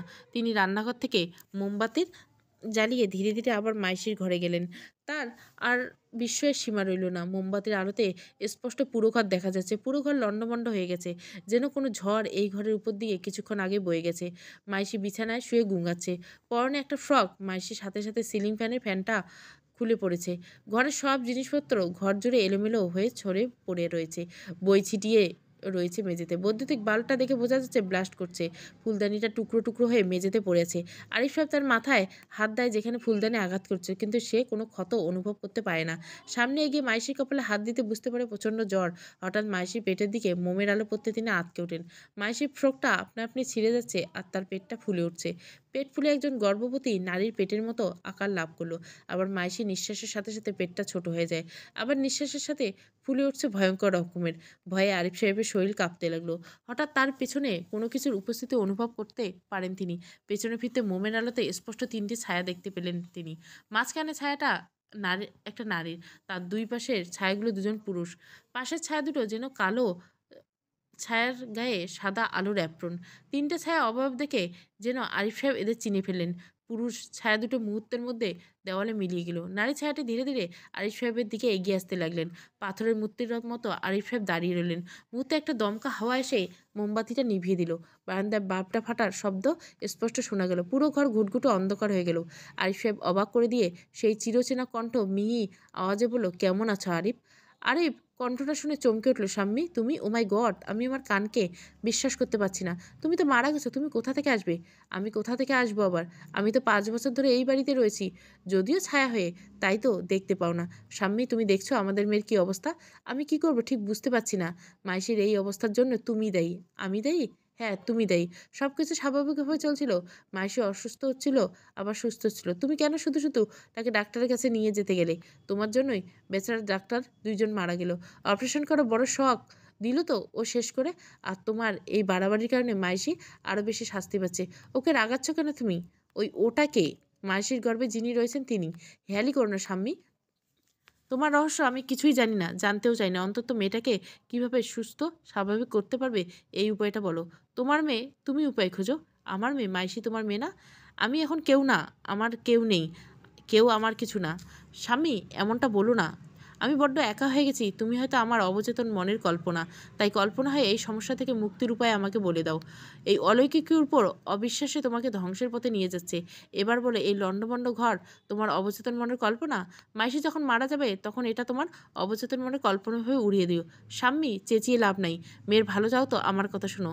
ও যখন একবার পৃথিবীতে চলে এসেছে, তার আর ফেরার সম্ভাবনা নেই। যা হচ্ছে হতে দাও। এই বাড়িতে মহিলা প্রবেশ নিষেধ করে দাও।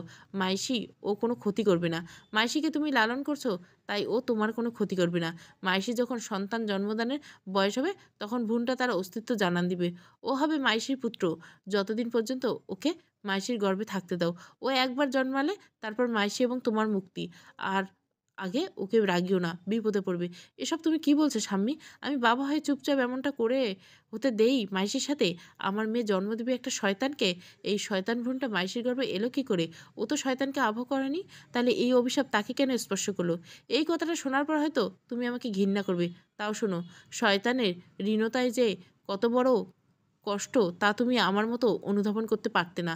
যখন ডাক্তারের পরীক্ষা জানতে পারলাম আমি বন্ধ্যা, তখন আমার মনের ভিতর যে কি বড় একটা ঝড় বয়ে গেল তা তোমাকে বোঝাতে পারবো না। তুমি তখন প্রায় আমার থেকে মুখ ফিরিয়ে নিচ্ছিলে। সেই সময় হঠাৎ একদিন এক বৃদ্ধ ভিক্ষুক এসে আমার কাছে খাবার চাইলো। আমি তাকে খাবার দিলাম। তিনি খাওয়ার পর আমাকে অবাক করে দিয়ে বললেন, মা, তুই পুরোপুরি বন্ধ্যা ন, তোর চিকিৎসা করা যাবে, তোর ফুটফুটে সন্তান হবে। আমি বিস্মিত হলাম। তিনি একথা জানলেন কি করে? তিনি আর কোনো কথা না বলে একটা ঠিকানায় আমায় দিয়ে চলে গেলেন। আমি তোমাকে না জানিয়ে সেই ঠিকানায় গেলাম। পুরনো একটা বাড়িতে তারা কালো জাদু চর্চা করতেন। ভয়ঙ্কর ভয়ঙ্কর মূর্তি দেখে আমি ভয় পেয়ে গেছিলাম। তারা আমাকে বললেন, একটা কাজ করলে আমার সন্তান হবে। আমার নিজের সন্তানকে কাছে উৎসর্গও দিতে হবে। আমার আত্মা বা দেহ শয়তান চায় না। সে শুধু আমার গর্ভের মাধ্যমে পৃথিবীতে আসতে চায়। আমি শয়তানের পুজো করলে প্রথমে আমার গর্ভে একটা কন্যা সন্তান হবে। সে হবে আমার আর তোমার মেয়ে। তার কয়েক বছর পর আমার গর্ভে আরেকটা সন্তান আসবে, সেটা খুদ শয়তান।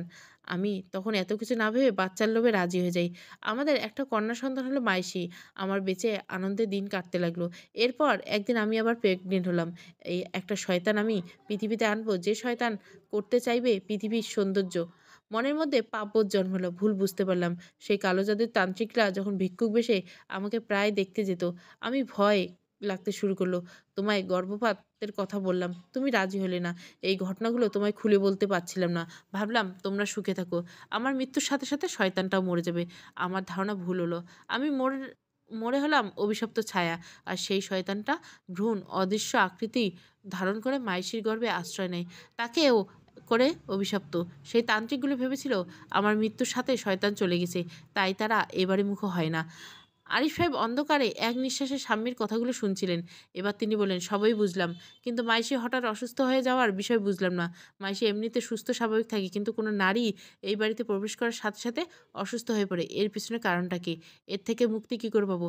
তোমাকে যা বললাম তাই শোনো। এর বেশি কিছু ঘাটাতে যেও না, তাহলে ক্ষতি ছাড়া আর কিছুই হবে না।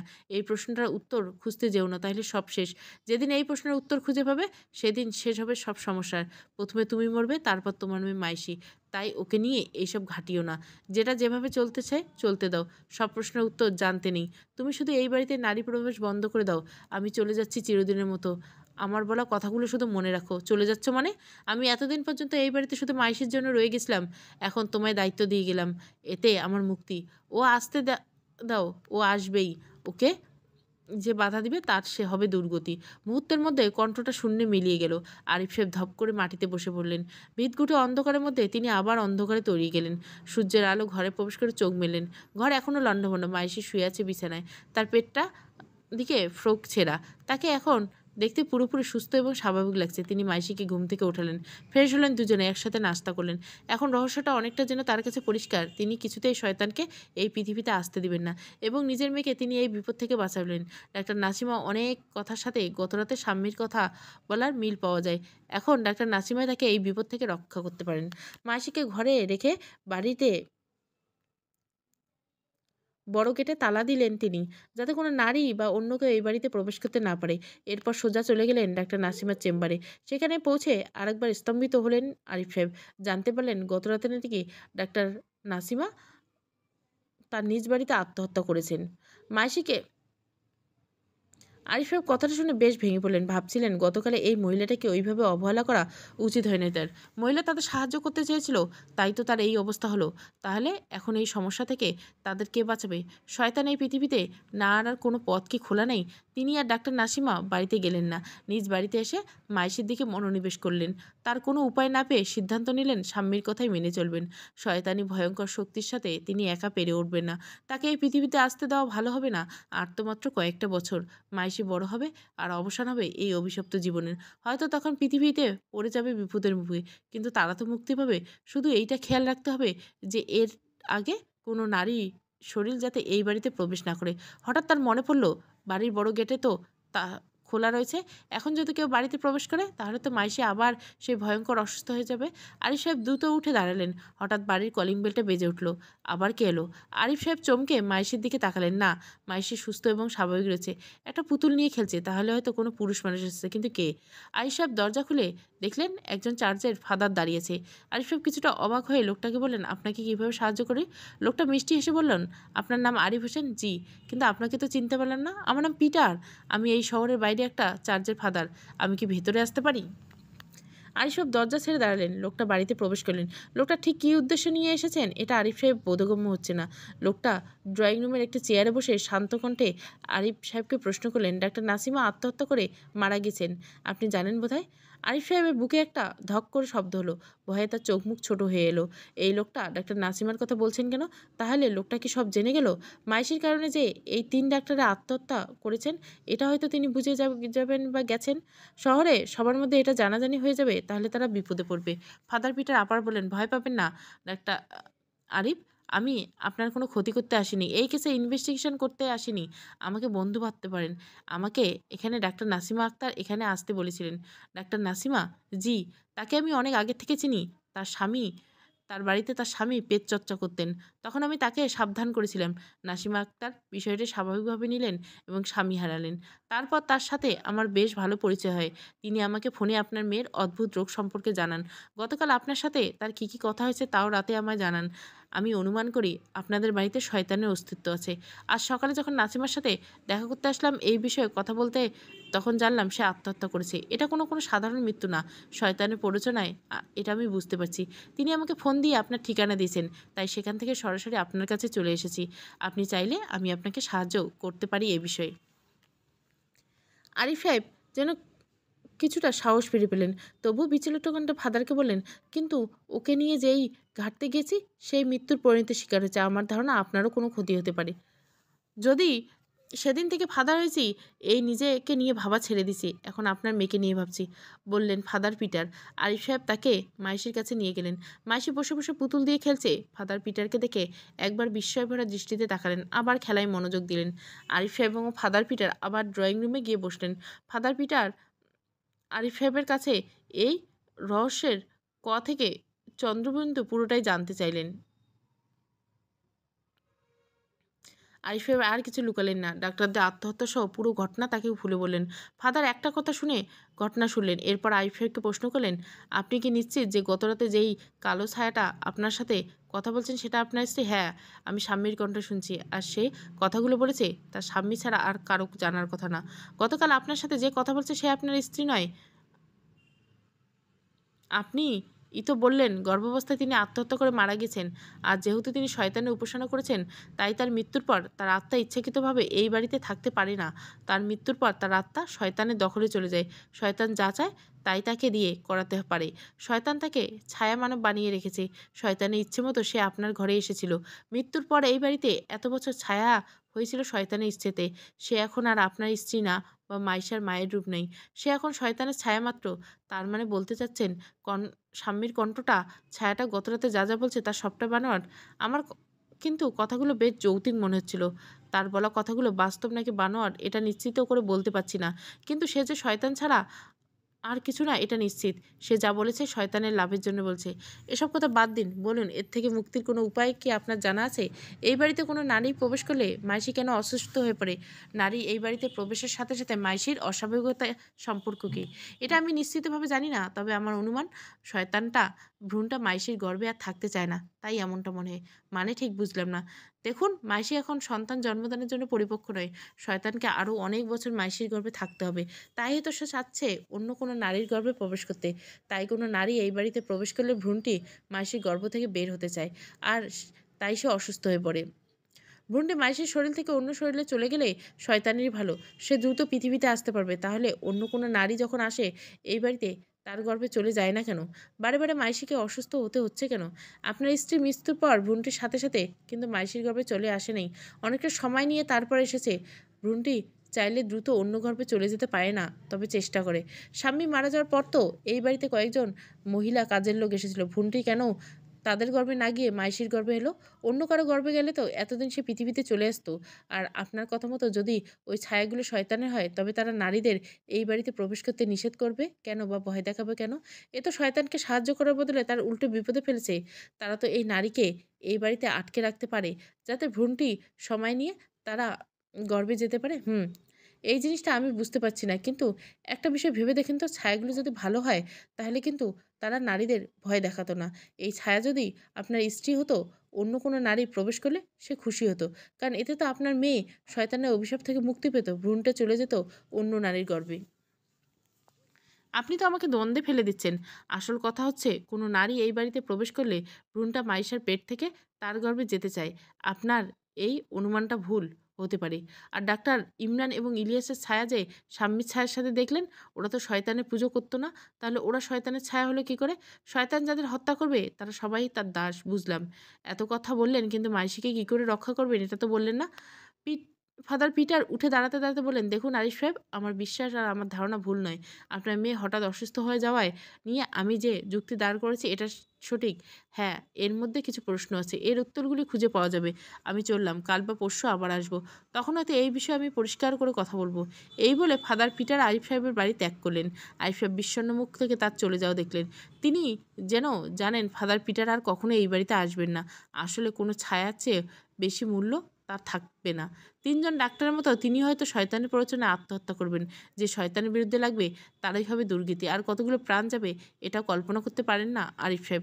আরিফ সাহেব যদিও বিশ্বাস করে ফেলেছিলেন ফাদার পিটার আর এই বাড়িতে আসবেন না, তবুও একটা ক্ষীণ আশা তার মনে ছিল। কিন্তু দুদিন কেটে যাওয়ার পরেও ফাদার পিটার এলেন না। তখন আশার বাতিটা যেন নিভে গেল। তৃতীয় দিন একটা পিয়ন আসেন এই বাড়িতে একটা চিঠি নিয়ে। চিঠির উপরে ফাদার পিটারের নাম দেখে আরিফ সাহেব বেশ অবাক হন। চিঠিটা নিয়ে তিনি ঘরে প্রবেশ করেন। ড্রয়িং রুমে এসে চিঠিটা পড়া শুরু করলেন। আরিফ সাহেব, হঠাৎ অসুস্থ হওয়ার কারণে আমি সরাসরি আপনার বাড়িতে আসতে পারিনি। এর জন্য আমি লজ্জিত। আমি আরও কয়েকজন ফাদারের সাথে আপনার মেয়ের বিষয়ে কথা বলেছি। তারা এই বিষয়ে অনেক কিছু খোলসা করে বলেছেন।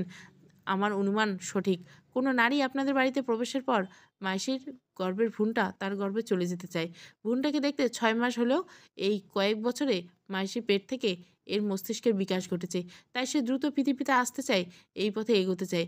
স্বয়ং শয়তান চায় বাচ্চাটা দ্রুত পৃথিবীতে আসুক, যাতে সে দ্রুত শরীরের ভিতরে ঢুকে যেতে পারে। বস্তুত মাসি গর্ভে শয়তান এবং বাইরের শয়তান দুটো সত্তা আলাদা। ভেতরের শয়তান শুধু বাইরে আসতে চায়, সে ছোট, তাই উপায় জানে না। বাইরের শয়তান একে নিরাপত্তা দিচ্ছে। তিনজন ডাক্তারকে ওই আত্মহত্যা করছে। সেও চায় ভ্রূণটি অন্য নারীর গর্ভে যাক। কিন্তু যেহেতু ভ্রূণটি একবার তার গর্ভ পরিবর্তন করে নিয়েছে, তাই তাকে জন্ম নিতে হবে একজন কুমারী মেয়ের গর্ভে। অন্য কোনো কুমারিত্ব হারানো নারীর গর্ভে যদি ভ্রূণটি একবার প্রবেশ করে, তাহলে সব শেষ। মহিলাটি হঠাৎ 6 মাসে গর্ভবতী হয়ে যাবে, আর তার কয়েক মাস পর বাচ্চাটি জন্ম নেবে, কিন্তু সেই দেহে আর শয়তান প্রবেশ করতে পারবে না, কারণ তার আধ ঘন্টা পর বাচ্চাটি মারা যাবে। শয়তানের আর কোনো উপায় থাকবে না, তাকে পৃথিবীতে যেতে হবে, তার পৃথিবীতে। আপনাদের বাড়িতে যে সকল নারীরা প্রবেশ করছেন তারা সকলে হয়তো কুমারিত্ব হারা, তাই প্রবেশের মুখে শয়তানের ছায়া তাদের বাধা দিত। কিন্তু মাইশির পেটে ভ্রূণটি না বুঝে যে কোনো একটা শরীর পেলেই প্রবেশ করতে চাইতো। কিন্তু একদিন এই বাড়িতে কোনো নারী থাকলে তার গর্ভে ভ্রূণটা প্রবেশ করতে পারবে না। নারীটা কমপক্ষে 7 রাত এই বাড়িতে কাটাতে হবে। যে কোনো নারী একবার এই বাড়িতে প্রবেশ করলে এবং সেই ভ্রূণটি তার গর্ভে চলে যেতে চাইলে অন্য কোনো শয়তানি শক্তি ওই নারীকে এই বাড়ি থেকে সরাতে পারবে না, স্বয়ং শয়তান না। এছাড়া শয়তানের পক্ষে জোর করে কোনো নারীকে এই বাড়িতে ঢোকানো সম্ভব না, এগুলো তাদের সীমাবদ্ধতা। তাই শয়তান ভাবে এই বাড়িতে সব নারী প্রবেশ নিষেধ করে দিবে, সময় লাগুক, মাইশির গর্ভে জন্ম নেবে সে। কিন্তু আপনাকে ভয় দেখানো যাবে না, তাহলে আপনি এই বাড়ি ছেড়ে চলে যাবেন। এই বাড়ি ছেড়ে দূরে থাকলেও মাইশির গর্ভের ভ্রূণটা তার ক্ষমতা হারাতে থাকবে। তাই আপনাকে স্ত্রী বেশে আপনাকে সত্য মিথ্যা মিলিয়ে বোকা বানাতে পারো সে রাতে। একটা কথা, আপনি ভ্রূণটাকে নষ্ট করতে এই বাড়ি ছেড়ে দূরে যাবেন না, তাহলে ভ্রূণটা নষ্ট হবে ঠিকই, সাথে সাথে শয়তান আপনাকেও ও মাইশিকেও শেষ করে দেবে। ভ্রূণটাকে নষ্ট করতে হবে অন্য উপায়ে। এত কিছু এখন যা কিছু লিখলাম তা সবই আমার অনুমান। শয়তানের সাথে কথা বলার ক্ষমতা যদি আমার থাকতো তাহলে কেবল আমি নিশ্চিত হয়ে কিছু বলতে পারতাম, তবে এটা অসম্ভব। তবে এই মুহূর্তে কোনো কুমারিত্ব হারানো মহিলাকে 7 রাতের জন্য এই বাড়িতে আটকে রাখতে পারলে মুক্তি পাবে মাইশি। তারপর বাচ্চাটি মহিলার গর্ভে জন্মালে ধ্বংস হয়ে যাবে শয়তান। ভুল করে কোনো কুমারী মেয়েকে এই বাড়িতে আনতে যাবেন না, তখন মাইশি ঠিক হয়ে যাবে, কিন্তু শয়তান রাজত্ব করবে পৃথিবীতে।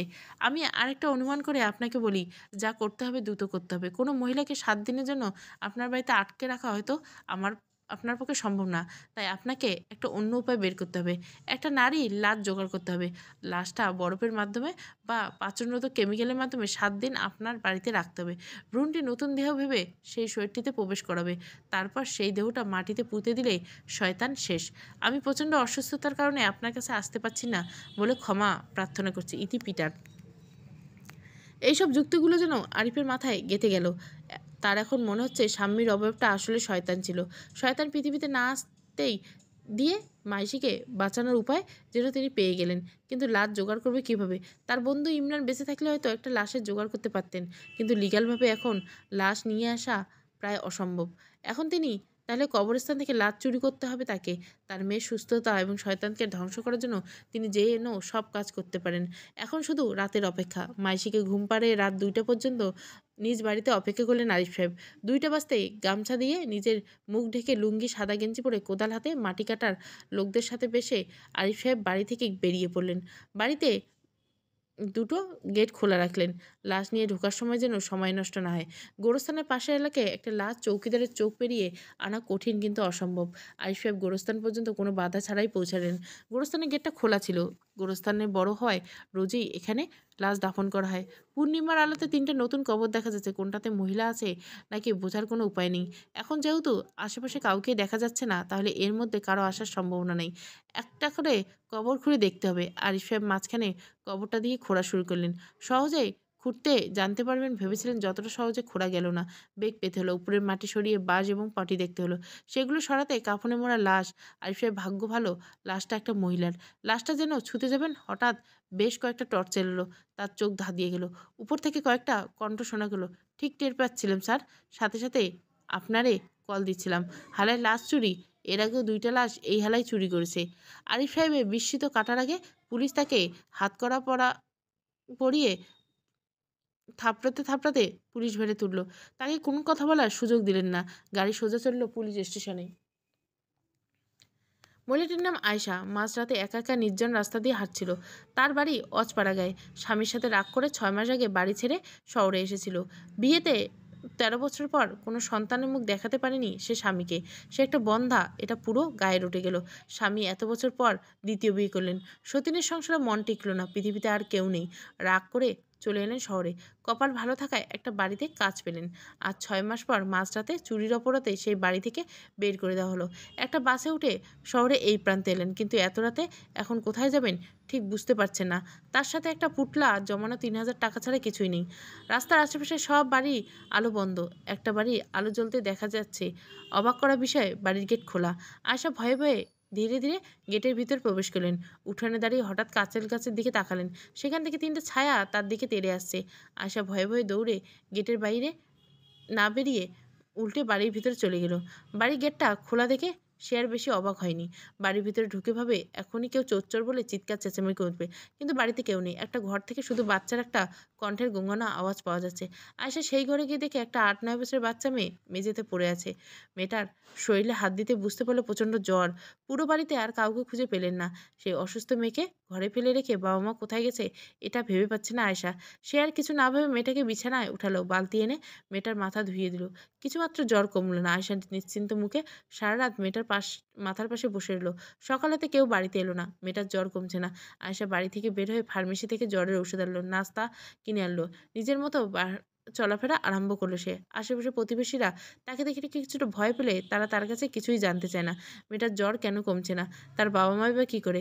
আয়শা নিজেই দুপুরে রান্না করছে। একবার শঙ্কিত হন এটা ভেবে মেয়েটার বাবা মাকে কেউ খুন করে মেয়েটাকে এখানে একা ফেলে যায় না তো, তাকে পুলিশ এসে খুনের অপরাধে ধরে নিয়ে যাবে না তো। পরে ভাবলেন ধরলে ধরবে, মিথ্যে খুনের কথা স্বীকার করে বাকি জীবন না হয় জেলেই কাটিয়ে দিবে। এখন আর তার হারানো বা পাওয়ার কিছু নেই। জীবন যেদিকে যাবেন সেই দিকে ছুটবেন। আপাতত থাকার মতো একটা জায়গা পাওয়া গেলেই হলো। আগে মেয়েটার সুস্থ করতে হবে। মেয়েটার নাম আয়েশা জানে না, তার খোঁজ কেউ নিতে আসে না এই বাসায়। আলমারির তালা দেওয়া না। এখানে বেশ কিছু টাকা আছে। আয়েশা স্বাভাবিকভাবে মেয়েটা মাইশির সাথে থাকে। প্রথম 3 দিন মেয়েটার জ্বর একরকম থাকে, এরপর 3 দিন কমতে থাকে। কিন্তু আয়েশা যেন কিছুটা অসুস্থ হয়ে পড়েছে এখন দিনে দিনে। তার পেট যেন একটু একটু করে ফুলছে। তার পেটের ভেতর অন্য একটা প্রাণের অস্তিত্ব খুঁজে পেয়েছে। 7 দিন পর মাইশি পুরোপুরি সুস্থ হয়ে স্বাভাবিক হয়ে যায়। আয়েশা যেন তার চোখকে বিশ্বাস করতে পারছে না। তার পেট ফুলে পোয়াতি মেয়েদের মতো হয়ে গেছে। সে বুঝতে পারছে তার পেটে একটা বাচ্চা রয়েছে। মাইশিকে সুস্থ দেখে আয়েশা অনেক আনন্দ পায়। সেভাবে একটা অচেনা বাচ্চা মেয়েকে এইভাবে বিনা স্বার্থে সেবা করার জন্য বিধাতা তার প্রতি তুষ্ট হয়ে একটা গায়েবী সন্তান দান করল। নাহলে 1 সপ্তাহে এমনটা হবে কি করে। তার এত জীবনের ইচ্ছা স্বপ্ন পূরণ করেছেন তিনি। মাইশা প্রতি তার হঠাৎ করে টান কী করে যেন কমে গেল। এসবকালে মাইশি ঘুমাচ্ছিল। আয়শা আলমারি থেকে টাকা গয়না নিয়ে আবার তার স্বামীর বাড়ি চলে গেল। সেই বাড়িতে যাওয়ার পর সবাই আয়শার এই অবস্থা থেকে বিস্মিত। অনেকে আয়শার চরিত্র নিয়ে প্রশ্ন তুলেন। আয়শা এসব গায়ে মাখল না। সে যেন বাচ্চার নেশে একটা ঘুরে রয়েছে। তার সন্তান হবে, আর এটা তার স্বামীর বাসা। সে রয়েছে এখানে। তার স্বামী বা সতীন এটা নিয়ে তাকে আর ঘাটালো না। কয়েক মাস পর তার প্রসব বেদনা শুরু হলো। দাই ডাকা হলো। তার সন্তান থেকে দাই হতভম্ব হয়ে গেল। হাত এবং পায়ে 4টে আঙ্গুল, চোখে কোনো মনি নেই। কি ভয়ঙ্করভাবে চিৎকার করে কাঁদছে। জন্মের 8 ঘন্টা পরে মারা গেল শিশুটি। তাকে কবর দেওয়া হলো। আয়শা ভেঙে পড়লেন। ফাদার পিটার কোনো এক অজানা কারণে ভয়ঙ্কর অসুখে ভুগতে ভুগতে মারা গেলেন। আরিফ সাহেব 15 দিন পর জেল থেকে ছাড়া পেয়ে এক পরিচিত পুলিশ কলেজ বন্ধুর সাথে দেখা হওয়ার পর এর আগে লজ্জায় তিনি তার পরিচয় পুলিশদের দেয়নি। মাথা পেতে শাস্তি গ্রহণ করেছিলেন। লাশ চুরি করে যাওয়ার শাস্তি। ভ্রূণটি মাইশার গর্ভ থেকে আয়শার গর্ভে যাওয়ার পর পুরোপুরি সুস্থ হয়ে আছে। তার বাবা কোথায় এটা সে জানতো না। আয়শার বাবা প্রসঙ্গে কিছুই বলেনি। আয়শার সাথে মাইশি ভালোই দিন কাটছিল। হঠাৎ একদিন ঘুম থেকে উঠে দেখে আয়শা বাড়িতে নেই। তাকে আর খুঁজে পাওয়া গেল না। মাইশি একা বাড়িতে ভয় পেতে শুরু করলো। তার বাবার কথা মনে পড়ে, কিন্তু ভয়ে একা বাড়ির বাইরে যেতে পারে না। এছাড়া বাড়িতে কোনো খাবার নেই আর রান্না করতে পারে না। তাই সে দুর্বল আর অসুস্থ হয়ে পড়ে। সেই সময় আরিফ সাহেব বাড়িতে ফেরেন। মেয়েকে অসুস্থ দেখে তিনি ভাবেন আবার কোনো নারী হয়তো এই বাড়িতে প্রবেশ করেছিল। পরে ধীরে ধীরে বুঝতে পারেন মাইশি একেবারে সুস্থ হয়ে গেছে। নারীদের এই বাড়িতে প্রবেশের পর মাইশি আর অসুস্থ হচ্ছে না। কিন্তু এটা কি করে ঘটলো? আরিফ সাহেব এর প্রশ্নের উত্তর খুঁজে পেলেন না। এটা তার কাছে একটা রহস্য হিসেবে থেকে গেল। ও চলে গেছে, ওকে আর দেখা যাবে না। কিন্তু যদি ওকে কেউ ডাকে ও আসবেই। সমাপ্ত। ও আসবেই। গল্পটা ভালো লাগলে অবশ্যই লাইক, শেয়ার এবং সাবস্ক্রাইব করবেন। Thank you for watching.